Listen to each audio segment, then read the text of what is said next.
नमस्कार दोस्तों। आज है 14 मई 2020। मैं स्वागत करता हूं आपका युवा एंड करंट अफेयर्स क्विज में। तो चलिए बिना देरी करते हुए शुरू करते हैं अपना आज का करंट अफेयर्स क्विज, जिसका पहला क्वेश्चन है।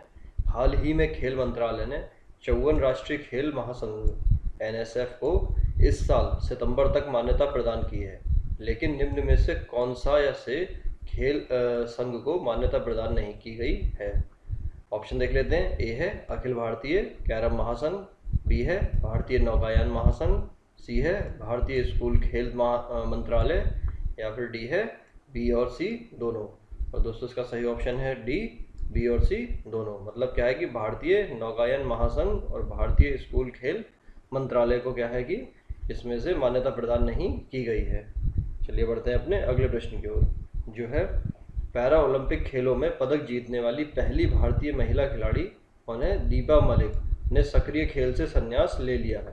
दीपा मलिक को राजीव गांधी खेल रत्न पुरस्कार कब मिला था। आपको बताना है कि दीपा मलिक को जो है राजीव गांधी खेल रत्न पुरस्कार कब मिला था। ऑप्शन देख लेते हैं। ए है वर्ष 2016, बी है वर्ष 2017, सी है वर्ष 2018 और डी है वर्ष 2019।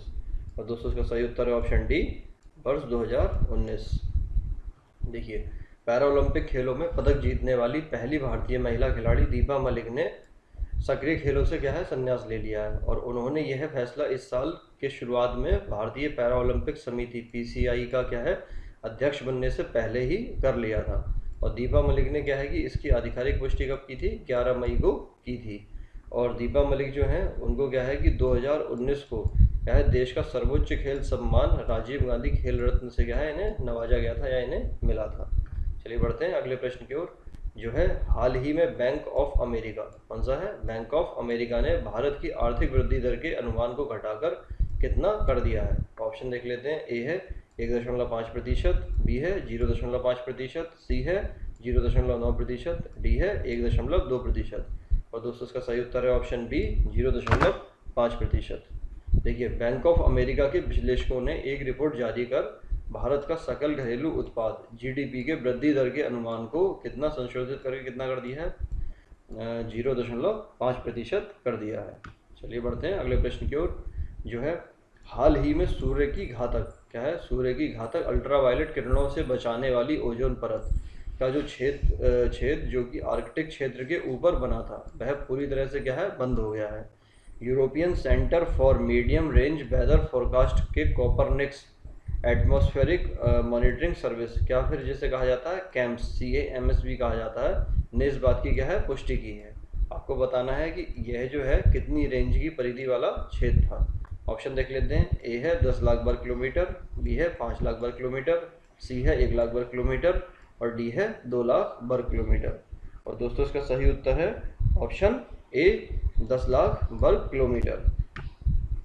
देखिए, करीब 3 हफ्तों पहले वैज्ञानिकों ने क्या है दुनिया को बताया कि सूर्य की घातक अल्ट्रावायलेट किरणों से बचाने वाली जो ओजोन परत का छेद है जो कि कहाँ स्थित है, आर्कटिक क्षेत्र के ऊपर बना हुआ था, वह क्या पूरी तरह से बंद हो गया है। अब क्या है कि European centre for medium range weather forecast के कोपरनिक्स एटमॉस्फेरिक मॉनिटरिंग सर्विस ने इस बात की क्या है पुष्टि भी कर दी है कि यह ओजोन छेद अब क्या है समाप्त हो चुका है। देखिए, यह छेद क्या है 10 लाख वर्ग किलोमीटर की परिधि वाला है। और CAMS या फिर कैम्स ने अपनी रिपोर्ट में पाया कि बसंत में अंटार्कटिक के ऊपर विकसित होने वाला जो ओजोन छिद्र है क्या है एक वार्षिक घटना है। मतलब क्या है कि हर साल होने वाली घटना है। और उत्तरी गोलार्ध में इस तरह के मजबूत ओजोन क्षरण के लिए स्थितियां क्या है सामान्य नहीं है। और तापमान में उतार चढ़ाव के कारण ऐसा हुआ है कि तापमान जो ऊपर नीचे होता रहता है उसके कारण ऐसा हुआ है। और वह पोलर वोर्टेक्स इसकी प्रमुख वजह है, जो ध्रुवीय क्षेत्रों में ठंडी हवा लाने और ओजोन परत के बाद के उपचार के लिए भी जिम्मेदार है। क्या जिम्मेदार है, पोलर वोर्टेक्स। चलिए बढ़ते हैं। देखिए, वैज्ञानिकों ने यह कहा है कि परिवर्तन जो है वो मानवीय गतिविधियों में कमी आने के कारण नहीं हुआ है। मतलब क्या है कि इसके पीछे जो अभी पूर्णबंदी या फिर प्रदूषण के कम होने जैसी कोई भी वजह नहीं है। और वर्टेक्स के परिणाम स्वरूप क्या है स्ट्रेटोस्फेरिक बादलों की उत्पत्ति हुई, जिसने क्या किया था CFC गैसों के साथ क्रिया करके ओजोन परत को नष्ट कर दिया था। देखिए, कम तापमान के कारण क्या है मार्च में बने इस बड़े छेद ने क्या है वैज्ञानिकों में भी हड़कंप मचा दिया था। और इसकी वजह से क्या है कोई अप्रिय घटना होने की भी आशंका जताई जा रही थी। अब देखते हैं ओजोन परत क्या है कि एक रंगहीन गैस का स्तर है जो कि मुख्य रूप से कहाँ होता है, पृथ्वी के समताप मंडल में पाई जाती है। और क्या है कि जो सूर्य और पृथ्वी के बीच एक सुरक्षात्मक परत बनाती है। और सूर्य की हानिकारक जो पराबैंगनी किरणें या फिर अल्ट्रावायलेट किरणें होती हैं उनको क्या करती है, अवशोषित करती है। और ओजोन परत में नुकसान का जो पहली बार पता चला था वो कब पता चला था, 1985 ईस्वी को। और क्या है कि जो ये छिद्र है इसे क्या कहा जाता है, अंटार्कटिक ओजोन छिद्र कहा गया है। चलिए बढ़ते हैं अगले प्रश्न की ओर, जो है हाल ही में भारत के रजिस्ट्रार जनरल ने 2018 के लिए शिशु मृत्यु दर का आंकड़ा जारी किया है। वर्ष 2018 में भारत में शिशु मृत्यु दर कितनी हो गई है? ऑप्शन देख लेते हैं। ए है 38, 1000 में 38, या बी 1000 में 32, सी 1000 में 42, या फिर डी 1000 में 28। और दोस्तों इसका सही उत्तर है ऑप्शन बी 1000 पर 32। देखिए हाल ही में जारी किए गए आंकड़ों के अनुसार भारत में वर्ष 2018 में शिशु मृत्यु दर प्रति हजार कितनी हो गई है, 32 हो गई है। और यह रिपोर्ट किसने दी है, भारत के रजिस्ट्रार जनरल ने जारी की है। चलिए बढ़ते हैं अगले प्रश्न की ओर, जो है 12 मई 2020 को संपूर्ण विश्व में अंतर्राष्ट्रीय नर्स दिवस मनाया गया। कौन सा दिवस मनाया गया? अंतर्राष्ट्रीय नर्स दिवस मनाया गया। और वर्ष 2020 की आपको बताना है थीम क्या थी।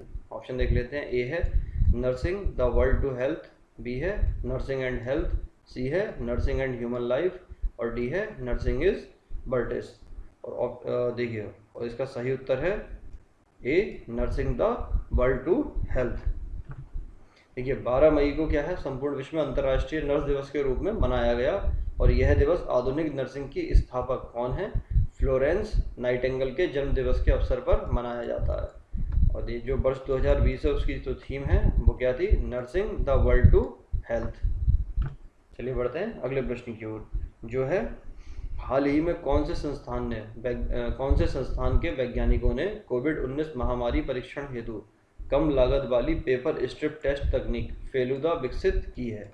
ऑप्शन देख लेते हैं। ए है वैज्ञानिक और औद्योगिक अनुसंधान परिषद, बी है अखिल भारतीय आयुर्विज्ञान परिषद, सी है रक्षा अनुसंधान और विकास परिषद, और डी है राष्ट्रीय विषाणु विज्ञान संस्थान पुणे। और दोस्तों इसका सही उत्तर है ऑप्शन ए वैज्ञानिक और औद्योगिक अनुसंधान परिषद। चलिए बढ़ते हैं अगले प्रश्न की ओर, जो है हाल ही में ग्रैमी पुरस्कार विजेता गायिका कौन है, बेटी का क्या है निधन हो गया। और वह किस देश की निवासी थी आपको बताना है। ऑप्शन देख लेते हैं। ए है ब्रिटेन, बी है यूएसए, सी है जर्मनी, और डी है फ्रांस। और दोस्तों इसका सही उत्तर है ऑप्शन बी यूएसए।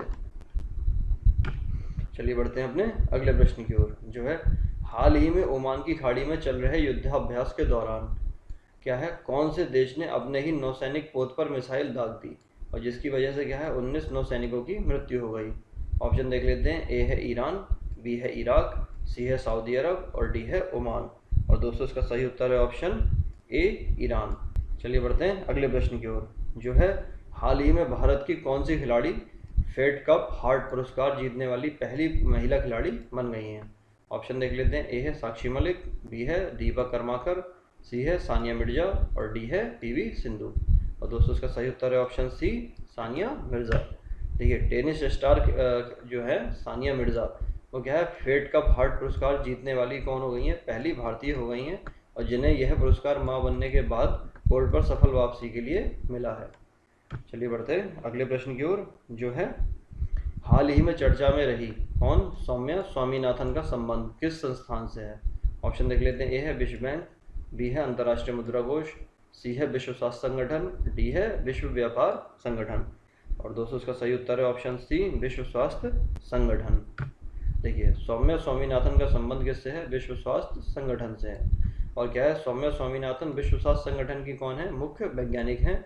और सौम्या स्वामीनाथन भारतीय चिकित्सा अनुसंधान परिषद के महानिदेशक के रूप में भी कार्य कर चुकी हैं। किसके, भारतीय चिकित्सा अनुसंधान परिषद के महानिदेशक के रूप में भी कार्य कर चुकी हैं। और हाल ही में इन्होंने कोविड-19 से निपटने के लिए भारत की प्रशंसा की है। चलिए बढ़ते हैं अगले प्रश्न की ओर, जो है हाल ही में जारी किए गए आंकड़ों के अनुसार अटल पेंशन योजना के ग्राहकों की संख्या 2.2 करोड़ हो गई है। आपको बताना है कि यह योजना कब शुरू की गई थी। ऑप्शन देख लेते हैं। ए है 9 मई 2015, बी है 9 मई 2016, सी है 10 अगस्त 2016, और डी है 30 अक्टूबर 2015। और दोस्तों इसका सही उत्तर है ऑप्शन ए 9 मई 2015। देखिए 5 वर्ष पहले शुरू की गई अटल पेंशन योजना के ग्राहकों की संख्या कितनी हो गई है? 2.2 करोड़ के पार हो गई है। और इस योजना की शुरुआत कब हुई थी? 9 मई 2015 से। किसने की थी? और प्रधानमंत्री नरेंद्र मोदी ने की थी। अब देखिए इसके 5 साल पूरे हुए तो हो सकता है कि अपकमिंग एग्जाम्स जो हैं उसमें इसके बारे में कुछ पूछा भी जा सकता है। तो आपको क्या है, अटल पेंशन योजना के बारे में थोड़ा डिटेल में पढ़ लेना चाहिए। चलिए बढ़ते हैं अपने आज के प्रश्न की ओर, जो है एमनेस्टी इंटरनेशनल का मुख्यालय कहाँ पर है? ऑप्शन देख लेते हैं। ए है लंदन, बी है पेरिस, सी है न्यूयॉर्क और डी है हरारे। और दोस्तों आपको क्या करना है कि कमेंट के माध्यम से इस प्रश्न का उत्तर देना है। चलिए आज के अंक में इतना ही। Thanks for watching. अगर आपको वीडियो पसंद आया तो इसे लाइक कीजिए, कमेंट में अपने सुझाव दीजिए या फिर जो उत्तर है प्रश्न का जो हमने पूछा है उसका उत्तर भी दीजिए। और वीडियो को आपको अपने फ्रेंड्स ग्रुप में जो है शेयर करना है। और अगर आप नए आए हुए हैं तो आपको हमारे चैनल को सब्सक्राइब करना है। चलिए मिलते हैं कल के अंक में, तब तक के लिए जय हिंद जय भारत।